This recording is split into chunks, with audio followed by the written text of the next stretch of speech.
நூல்காஞ்சி மூலமாக மறுபடியும் உங்களை சந்திப்பதில் மிகவும் மகிழ்ச்சி. அனைவருக்கும் என்னுடைய அன்பார்ந்த வணக்கம். இன்று ஒரு திருக்குறள், ரொம்ப எளிமையான குறள் தான், அனைவருக்கும் தெரிந்த குறள், அனைவரும் விரும்பும் குறளும் கூட.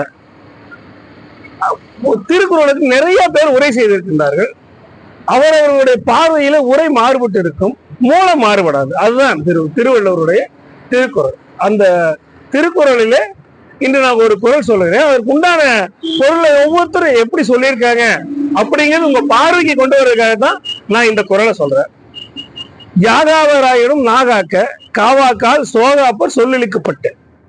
யாராக இருந்தாலும் கூட தன்னுடைய நாவை அடக்கி ஆள வேண்டும், பேசக்கூடாது.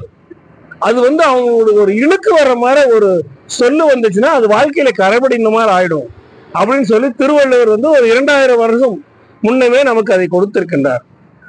எந்த சொல் சொல்லுவது என்றாலும் கூட நாம் சிந்தித்து நன்றாக சிந்தித்து தான் அந்த ஒரு சொல்லை நாம் சொல்ல வேண்டும். யாகாவராயினும் நாகாக்க, அந்த கட்டுப்பாடோடு நாம் பேச வேண்டும் என்பதுதான் அந்த குறளினுடைய பொருள் என்று இருந்தாலும் கூட 1967 பேரறிஞர் அண்ணா முதலமைச்சராக வந்தார். அண்ணா முதலமைச்சராக வந்த போது அரசு பேருந்துகளிலே திருக்குறள் எழுத வேண்டும் என்று அவர் ஒரு ஆணையிட்டார். அப்போது ஆணையிட்ட பொழுது அனைத்து பேருந்துகளிலும் திருக்குறள் எழுதப்பட்டிருந்தது. அப்பொழுது ஒரு சட்டமன்ற உறுப்பினர் எழுந்து கேட்டார் பேரறிஞர் அண்ணாவை பார்த்து, இந்த யாகாவராயினும் நாகாக்க என்று ஒரு குறள் இருக்கிறது, பேருந்தில் எழுதி வைத்திருக்கிறீர்கள்.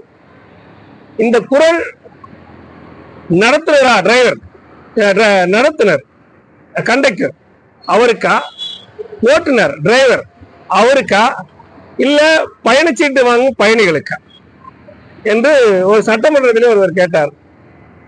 ஓட்டுநருக்கா, நடத்துனருக்கா, பயணிகளுக்கா என்று கேட்கும் பொழுது அனைவருமே விழிபிதுங்க பார்த்தார்கள். பேரறிஞர் அண்ணா என்ன சொல்லுவாரோ என்று. அண்ணா எழுந்து அமைதியாக சொன்னார், யாகாவராயினும் நாகாக்க என்றால் நாக்குள்ள அனைவருமே நாக்கை கட்டுப்படுத்தி தான் வாழ வேண்டும் என்பதன் பொருள்தான் அது என்று சொன்னார். சட்டமன்றத்திலே ஒரே சிரிப்பலையோடு அந்த குறள் நிறைவு பெற்றது என்று சொன்னாலும் கூட, இதையே ஒரு மருத்துவர் சொல்லும் பொழுது அவர் சொன்னார், யாகாவராயினும் நாகாக்க, உங்களுடைய நாக்கை கட்டுப்படுத்தி இருந்தால் உங்களுடைய ஆரோக்கியம் வலுப்படும், நீங்கள் சுவைக்கு அடிமையாகிவிடக் கூடாது என்பதுதான் அதனுடைய பொருள். குறள் ஒன்றுதான், ஆனால் அதனுடைய பொருள்கள் அந்த சூழ்நிலைக்கு தகுந்த மாதிரி மாறுபடுகிறது. இதுதான் நம்முடைய ஐயன் திருவள்ளுவர் நமக்கு கொடுத்த ஒரு அரிய பரிசு என்று கூட நாம் சொல்லலாம். நான் மீண்டும் உங்களை சந்திக்கின்றேன் அடுத்த குறளின் வாயிலாக. அடுத்தது சொல்லலாமா? அடுத்து நான் உங்களுக்கு தொடர்ந்து பழமொழி 400 தருகிறேன். பழமொழி 400 என்பது ஒரு தொகுக்கப்பட்ட நூல் அல்ல, ஒருவரே எழுதிய நூலும் அல்ல, ஒவ்வொருவராக எழுதியதை ஒருவர் தொகுத்திருக்கிறார். அதுதான் உண்மை. முன்துறை அறையினார் என்ற ஒருவர் அதை தொகுத்திருக்கின்றார். இது சமணர்கள் கொடுத்ததுதான் பழமொழி 400. பழமொழி 400 புத்தகம் நமக்கு தொகுத்து கொடுத்தது சமணர்கள். நிறைய தமிழ் நமக்கு கொடுத்திருப்பது சமணர்கள் தான், அதுல மாற்று கருத்து இல்லை. அதுல முன்துறை அறையினார் என்பவர் இதை கொடுத்திருக்காருன்னா, முன்துறை என்பது அவர் இருந்த ஊர். அந்த முன்துறை என்ற ஊருங்களை வச்சு அவர் இருக்காரு, அவர் பேர் அறையனார். இது என்னன்னா, திருக்குறள் என்பது இந்த பழமொழி என்பது ஒரே வாக்கியத்தில் சொல்லக்கூடியது. அதாவது ஒரு சின்ன விதை எப்படி ஒரு பெரிய ஆலமரமாக வரும், அதே போல ஒரு சின்ன சொல் உங்களை பெரிய சிந்தனைக்கு மாற்றிவிடும். அதுதான் உண்மை.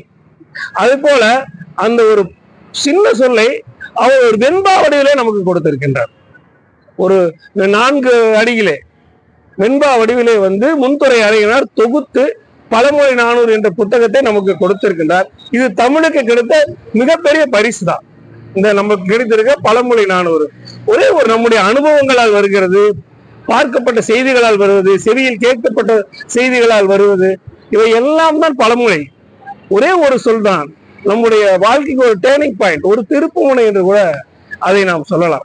அப்படி கொடுத்திருக்கின்ற அந்த முன்துறை அறையினாருடைய பழமொழி 400 நான் உங்களுக்கு தொடர்ந்து ஆசைப்படுகிறேன், விரும்புகிறேன். அதை வரும் காலத்திலும் நூல்காஞ்சியிலே பார்க்கலாம். இன்று அவர் கொடுத்திருக்கின்ற அந்த கடவுள் வாழ்த்தை மட்டும் சொல்லி நான் உங்களிடமிருந்து விடைபெற ஆசைப்படுகின்றேன். அதை மட்டும் நான் சொல்லிடுறேன். பிண்டி நிழல் பெருமான் அடி வணங்கி பிண்டி நிழல் பெருமான் அப்படின்னா, பிண்டினா அசோக மரம். அந்த அசோக மரத்தினுடைய நிழல்ல பெருமான் அப்படி என்று சொன்னால் சமணர்கள் வரும் அருக தேவன்.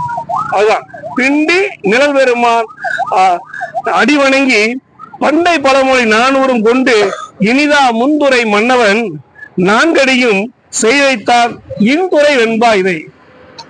அந்த அசோக மரத்தின் நிழலிலே இருக்கின்ற பெருமானை வணங்கி அந்த 4 அடி கொண்ட வெண்பா வளைவிலே இருக்கின்ற அந்த பழமொழியை முன்துறை அறையினார் என்பவர் ஒரு இன்ப முகமாக உங்களுக்கு தருகிறார் என்பதுதான் அவர் கடவுள் வாழ்க்கையிலே சொல்லக்கூடிய ஒரு செய்தி. இது சமணர்களை வணங்கி துவக்கப்பட்ட இந்த நூல். தொடர்ந்து உங்களுக்கு பழமொழி 400 நான் வழங்குவேன். வாய்ப்புக்கு நன்றி, வணக்கம். அடுத்த வாரம் நான் முதலில் சொல்லக்கூடிய ஒரு பழமொழி எது என்று சொன்னால், பெரிது பெரிது பெரியோர் பெருமை பெரிது. அந்த பெரியோர்கள் செய்த பெருமைகளை தான் நான் சொல்ல போறேன். அது எப்படி என்பதை ஒரு வாரம் வெயிட் அண்ட் சீ.